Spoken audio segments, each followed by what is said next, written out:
നാരായണേട്ടൻ ഇവിടെ സൂചിപ്പിച്ചതുപോലെ അദ്ദേഹത്തിന്റെ ഏറ്റവും വലിയ സ്വപ്നം തീർച്ചയായും പയ്യന്നൂരിൽ കോൺഗ്രസിന്റെ വിജയത്തിലൂടെ പൂർത്തീകരിച്ചിരിക്കുന്നു. അതിനെതിരെ കോടതിയിൽ പോയിരിക്കുകയാണ് നിലവിലെ MLA. ഇന്നത്തെ വാർത്ത അധികമാണ്. ഏറ്റവും കൂടുതൽ അതാണ്.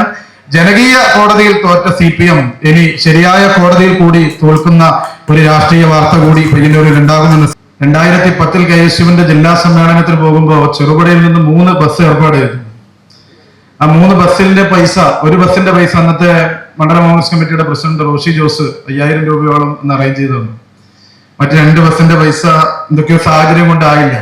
അത് മലയോര മേഖലയിൽ നിന്ന് വലിയ തുക കളക്ട് ചെയ്യാൻ പ്രയാസമാണ്.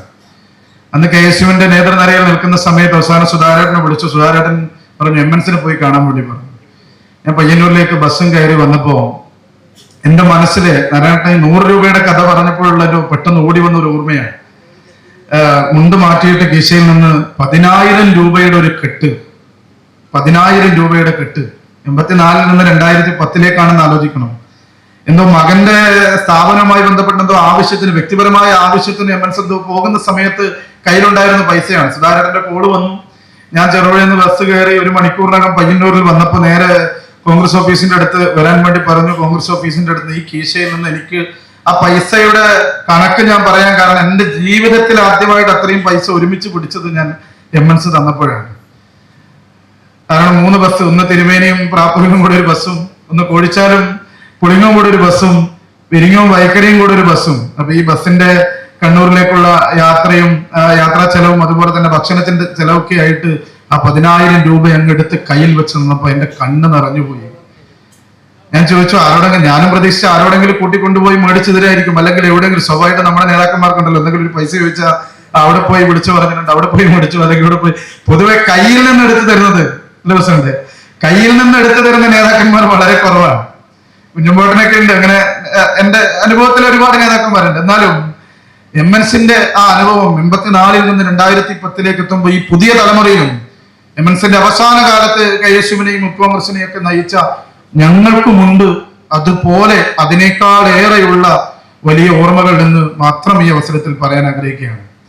കണ്ണൂരിൽ ഒരു കളക്ടറേറ്റ് മാർച്ചുമായി ബന്ധപ്പെട്ട് മുൻനിരയിൽ നിന്ന് ഒരു മുതിർന്ന നേതാവ് ഒരു അച്ചടക്കമില്ലാതെ ഇരുന്നപ്പോ ഞാൻ അതിന്റെ തൊട്ടടുത്തിരിക്കുന്നുണ്ട്. MNC വളരെ ഷാർപ്പായി അവരോട് സംസാരിക്കുന്നുണ്ട്, അവർ തർക്കിക്കുന്നുണ്ട്. പക്ഷെ ആ നിരയുടെ മുൻനിരയിൽ പറയാൻ ആരുടെ മുമ്പിലും ആർജവത്വത്തോടു കൂടി ആരെയും സുഖിപ്പിച്ചുള്ള രാഷ്ട്രീയം MNCന് ബഹുമാനായ നാരായണൻകുട്ടിയേട്ടൻ നടത്തിയിട്ടില്ല എന്നുള്ളത് ഞാൻ എന്റെ ഒരുപാട് അനുഭവങ്ങളുണ്ട് ബഹുമാനായ നാരായണൻകുട്ടി അവരുമായി ബന്ധപ്പെട്ട്. നമുക്കറിയാം പൊതുവെ കോൺഗ്രസ് രാഷ്ട്രീയത്തിനകത്ത് പരിപാടികളിലും വേദികളിലൊക്കെ ഇടിച്ചു കയറുന്ന സ്വഭാവമുണ്ട്. പക്ഷേ ഏറ്റവും അച്ചടക്കത്തോടു കൂടി നിന്ന് എത്രയോ തവണ പല കാര്യങ്ങളിലും പ്രസംഗത്തിലായാലും സംസാരത്തിലായാലും ചെറിയ കാലത്തിൽ തന്നെ KSUവിന്റെ രാഷ്ട്രീയ പ്രവർത്തന രംഗത്ത് തന്നെ ഉപദേശിക്കാനും ഇന്നത് പറയണം, ഇന്നത് പറയാൻ പാടില്ല, ചിലത് മൂർച്ച കൂട്ടി പറയണം.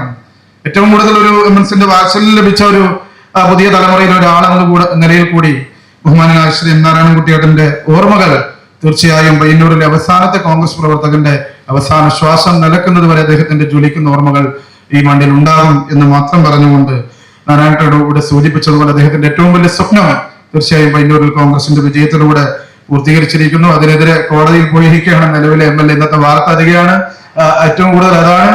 ജനകീയ കോടതിയിൽ തോറ്റ CPM ഇനി ശരിയായ കോടതിയിൽ കൂടി തോൽക്കുന്ന ഒരു രാഷ്ട്രീയ വാർത്ത കൂടി പയ്യന്നൂരിൽ ഉണ്ടാകുമെന്ന് സാന്ദർഭികമായി സൂചിപ്പിച്ചുകൊണ്ട് മഹാനായ പ്രിയപ്പെട്ട ശ്രീ നാരായണൻകുട്ടിയേട്ടന്റെ ജ്വലിക്കുന്ന ഓർമ്മകൾക്ക് മുമ്പിൽ പ്രണാമം അർപ്പിച്ചുകൊണ്ട് നിർത്തുന്നു.